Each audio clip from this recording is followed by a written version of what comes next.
Sobre este panorama con el maestro Eduardo Juchim, a quien me da mucho gusto saludar y darle la bienvenida. Maestro, como siempre, un placer tenerlo en este espacio. Gracias por su tiempo, bienvenido.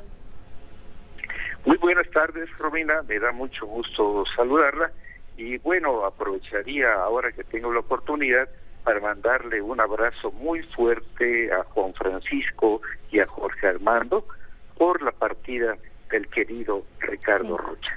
Gracias, maestro, muchas gracias. Se lo haremos llegar de su parte, seguramente él está viendo en estos momentos el noticiero y bueno, pues le extenderemos este pésame suyo. Gracias, maestro. Vamos a hablar, si le parece, de este cónclave.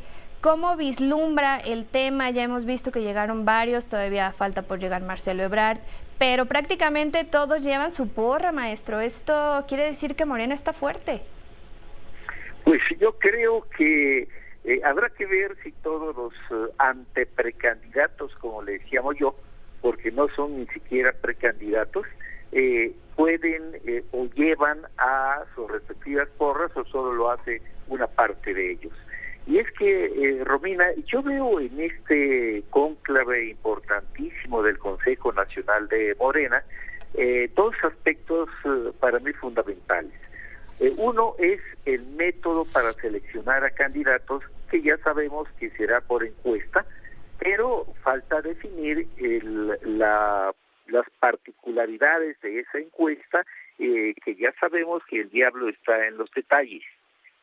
Habrá que definir si la metodología va a ser A o B, si el universo de encuestados, cuál va a ser, las encuestas espejo, que son quizá uno de los aspectos más importantes y quizá más polémicos, y luego está, pues digamos que la aptitud política de los dirigentes y militantes de Morena para mantener la unidad. El asunto es que qué pasará al día siguiente de que se anuncie el resultado de las encuestas es la gran incógnita que acompañará a todo este proceso de selección del candidato presidencial de Morena. Seguimos abriendo la conversación en Fórmula Noticias con el maestro Eduardo Juchim, a quien le agradezco mucho que esté con nosotros. Maestro, seguimos entonces platicando sobre cómo vislumbra este panorama y ya nos decía que lo principal será saber cuáles sean los puntos y cómo se conforme y después cómo se dé el resultado de esta encuesta que va a ser la que va a definir al candidato. Por ahí ya ha habido varios, maestro, varios de las corcholatas que han dicho y han reiterado que esperan que el proceso sea pues sin mano negra. Básicamente, ¿hay preocupación de que algo pueda salir mal o de que se pueda favorecer de algún modo con mano negra a alguno de ellos? Yo creo, pues, Romina, que debe creerse al presidente cuando dice que no va a intervenir en el sentido de inclinar la balanza en un sentido o en otro, y desde luego esto, si se hace una encuesta como esa que se prevé a población abierta, pues resultaría muy difícil, digamos, que el presidente tuviera una actitud definitoria. Ahora bien, yo veo aquí un punto medio. Cuando dice el presidente que no va a participar, es desde luego en ese sentido de inclinar la balanza. No hay fiel de la balanza, pues, ¿no? Yo veo difícil que López Obrador pudiera, digamos, descalificar o desconocer un resultado genuino de la encuesta y de las encuestas espejo. De modo que por ahí yo creo que sí hay un avance en cuanto a las decisiones partidarias del partido oficial respecto a lo que ocurría anteriormente. Ahora bien, eso no significa que el presidente esté ajeno a una definición tan importante, no de su gobierno, pero sí de su partido. En este sentido, es claro que si algo ahí se atora o si hay una situación especialmente conflictiva, pues es claro que los dirigentes de Morena buscarán alguna manera de mediación con el presidente de la República. Y sí, por eso decía que uno de los elementos fundamentales es la unidad del partido ante este proceso que pues es el reto interno más importante de su historia, sí, la sucesión presidencial.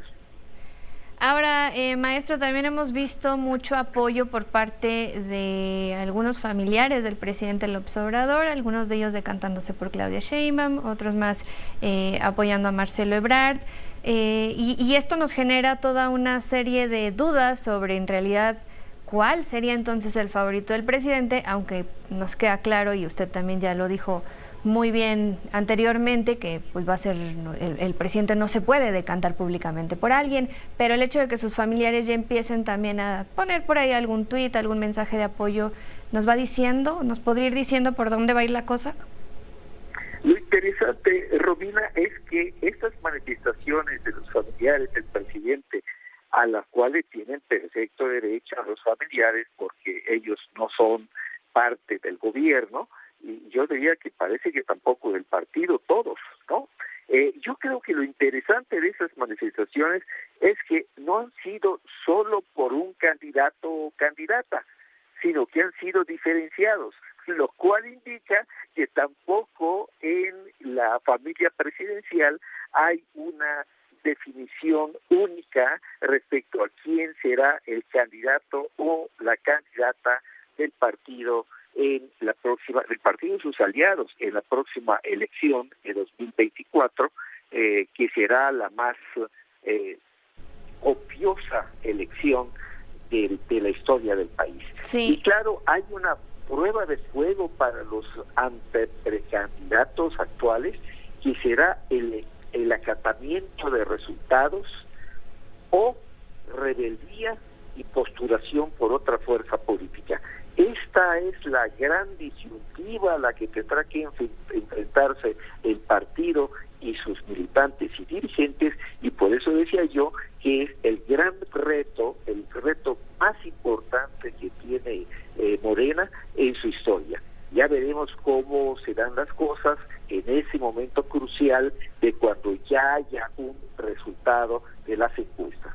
Que por otra parte, Romina, pues la verdad es que la encuesta es un ejercicio muy interesante, porque como hasta donde se sabe será a población abierta, el candidato que resulte ganador pues ya tendrá un indicativo muy importante respecto a cuál podría ser el comportamiento de los votantes ya en la única encuesta que importa, que es el de las urnas. Es un proceso sin duda muy interesante, sí, el que tenemos al frente. Y justo decía algo que me parece sumamente importante, maestro, esta parte de se va a poner a prueba la lealtad hacia Morena, porque efectivamente una cosa es todo este proceso que se vaya a hacer, y que una vez que se conozca el resultado, pues los que pierdan, los perdedores como tal, acepten el resultado y que sigan apoyando al abanderado morenista, y que esto no rompa esta unidad que hasta ahora tiene a Morena como un muy muy fuerte candidato, y que incluso ha obligado a que nuevamente la oposición pues tenga que reiterar esta alianza entre tres partidos, algo que históricamente pues no habíamos visto hasta años recientes, ¿no? Sí, así es, Romina. Y bueno, lo cierto es que el hecho de que entre los anteprecandidatos de Morena haya una mujer y varios hombres, implica que la oposición tendrá que tener en cuenta esa circunstancia para que sus también participantes en el eventual método que ellos decidan, que decida la oposición, pues haya participantes de ambos géneros, sí, porque de otra suerte pues estarían en una situación diferenciada respecto a lo que está ocurriendo en Morena. Exactamente, esto es verlos llegar, es saber cuánto apoyo tienen, y uno de los que hoy más ha tenido el respaldo de la gente es precisamente el canciller mexicano, ¿eh? Sí, en efecto, Romina, habrá que ver lo que ocurre cuando llegue la que tiene en este momento las preferencias en todas las encuestas, lo cual desde luego no asegura nada, no Sí. prefigura nada, pero en este momento digamos que Claudia Sheinbaum llega con una ventaja en prácticamente todas las encuestas respecto a todos los demás anteprecandidatos. Por supuesto, el canciller Marcelo Ebrard dio un campanazo, algunos se llaman madruguete, pero bueno, no lo fue tanto, al anunciar su renuncia y abrir el abanico de otras renuncias que se producirán en el gabinete presidencial. Y Romina, en el gabinete presidencial no solo para respecto de las candidaturas presidenciales, sino al rato también de la candidatura particularmente por la jefatura de gobierno de la Ciudad de México, Sí. donde hay varios integrantes del gabinete, varias integrantes del gabinete, bueno, no varias, por lo menos 2 integrantes del gabinete, principalmente Rosa Isela Rodríguez, que seguramente van a tener que dejar sus respectivos cargos para participar ya en el proceso capitalino. Sí, que también será importantísimo, uno de los bastiones más importantes de Morena en estos momentos. Maestro, nos queda un minuto. Permítame preguntarle desde su óptica, con su experiencia, ¿a quién de todos estos nombres ve como favorito usted? Bueno, en este momento hay una favorita en la candidatura presidencial posible, que es Claudia Sheinbaum, pero como digo, no hay nada asegurado, sino hasta que se definan los resultados del proceso de encuesta se prefigura para Morena. Y ahí lo importante, como decía yo, es que el ego no supere a la inteligencia y prevalezca la cultura de la admisión de la derrota. Ya veremos qué es lo que ocurre una vez que se conozca el resultado de la encuesta. Así será. Maestro Eduardo Juchim, le agradecemos como siempre mucho que haya estado con nosotros, su participación, su voz, su conocimiento, siempre para nosotros es muy importante tenerlo en este espacio. Encantado de saludarlo, Romina. Gracias, maestro Eduardo